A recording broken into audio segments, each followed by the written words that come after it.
Hi, I'm Woody. Thanks for joining me in reading through the Bible, reading through the Gospel of Mark right now. I'm going to read in chapter 14 of the New Revised Standard Version. I'm going to show you the title page of this particular one I'm reading from. This one is called the Life with God Bible, and it's the New Revised Standard Version, and it is published by a company called Harper Bibles. So, this is the New Revised Standard Version, and start in verse 1. Ready? It was 2 days before the Passover and the festival of unleavened bread. The chief priests and the scribes were looking for a way to arrest Jesus by stealth and kill him, for they said, "Not during the festival, or there may be a riot among the people." While he was at Bethany in the house of Simon the leper, as he sat at the table, a woman came with an alabaster jar of very costly ointment of nard. And she broke open the jar and poured the ointment on his head. But some were there who said to one another in anger, "Why was the ointment wasted in this way? For this ointment could have been sold for more than 300 denarii, and the money given to the poor." And they scolded her. But Jesus said, "Let her alone. Why do you trouble her? She has performed a good service for me, for you always have the poor with you, and you can show kindness to them whenever you wish, but you will not always have me. She has done what she could. She has anointed my body beforehand for its burial. Truly I tell you, wherever the good news is proclaimed in the whole world, what she has done will be told in remembrance of her." I'm going to move this little shade over here a little bit so I can be out of the sun blinding me. Thank you. Verse 10 is where I'm left off now. Then Judas Iscariot, who was one of the 12, went to the chief priests in order to betray him to them. When they heard it, they were greatly pleased and promised to give him money. So he began to look for an opportunity to betray him. On the first day of unleavened bread, when the Passover lamb is sacrificed, his disciples said to him, "Where do you want us to go and make the preparations for you to eat the Passover?" So he sent two of his disciples, saying to them, "Go into the city, and a man carrying a jar of water will meet you. Follow him. And wherever he enters, say to the owner of the house, 'The teacher asks, where is my guest room, where I may eat the Passover with my disciples?' He will show you a large room upstairs, furnished and ready. Make preparations for us there." So the disciples set out, went to the city, and found everything as he had told them, and they prepared the Passover meal. When it was evening, he came with the 12, and when they had taken their places and were eating, Jesus said, "Truly I tell you, one of you will betray me, one who is eating with me." They began to be distressed and to say to him one after another, "Surely not I." He said to them, "It is one of the 12, the one who is dipping bread into the bowl with me. For the Son of Man goes as it is written of him. But woe to that one by whom the Son of Man is betrayed. It would have been better for that one not to have been born." While they were eating, he took a loaf of bread. After blessing it, he broke it, gave it to them, and said, "Take, this is my body." Then he took a cup, and after giving thanks, he gave it to them, and all of them drank from it. He said to them, "This is my blood of the covenant, which is poured out for many. Truly I tell you, I will never again drink of the fruit of the vine until that day when I drink it new in the kingdom of God." Sorry, I got to move my little blinder here. The wind keeps adjusting and blowing it away for me. Thank you. Okay.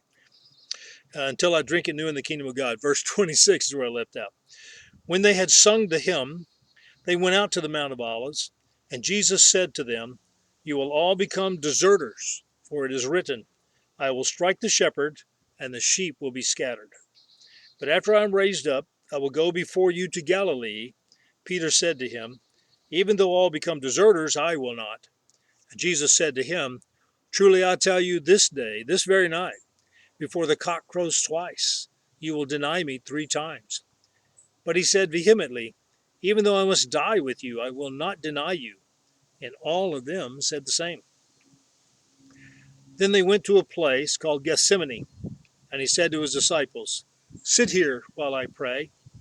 He took with him Peter and James and John, and began to be distressed and agitated. And he said to them, I am deeply grieved, even to death. Remain here and keep awake. And going a little farther, he threw himself on the ground, and he prayed that if it were possible, the hour might pass from him. He said, Abba, Father, for you all things are possible. Remove this cup from me, yet not what I want, but what you want. He came and found them sleeping, and he said to Peter, Simon, are you asleep?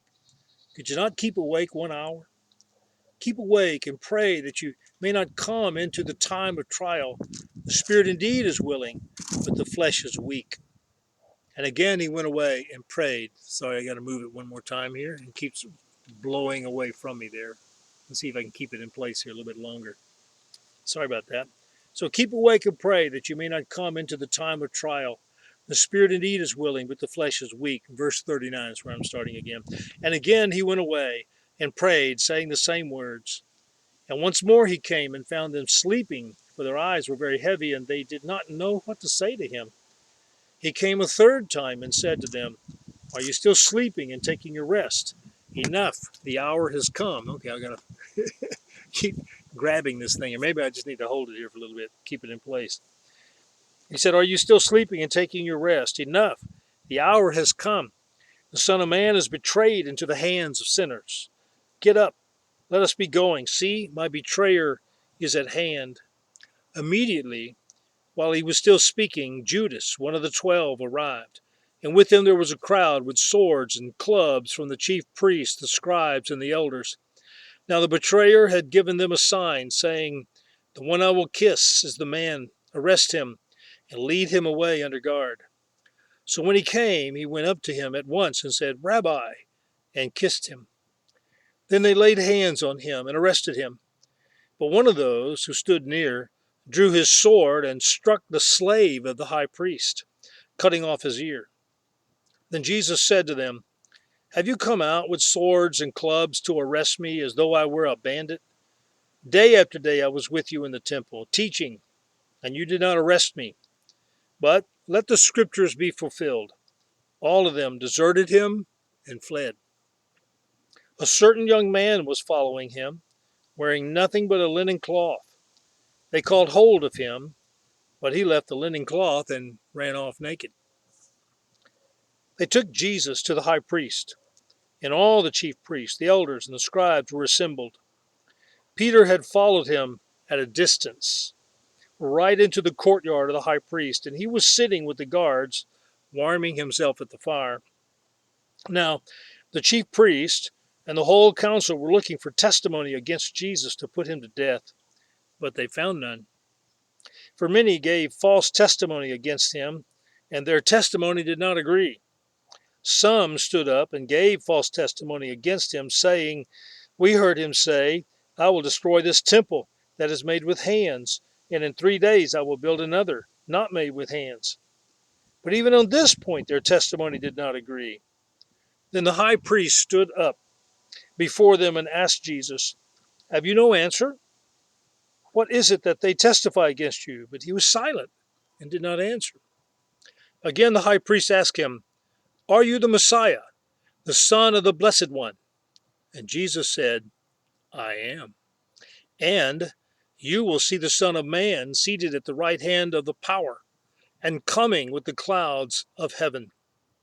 Then the high priest tore his clothes and said, Why do we still need witnesses? You have heard his blasphemy. What is your decision? All of them condemned him as deserving death.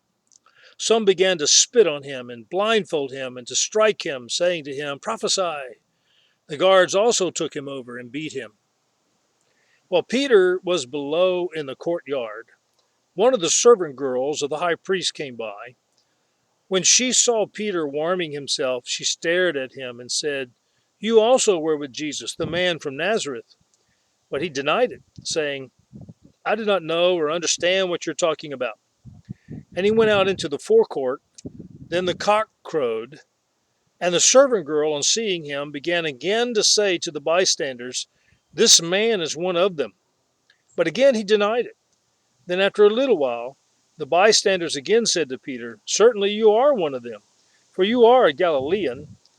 But he began to curse, and he swore an oath, "I do not know this man you are talking about."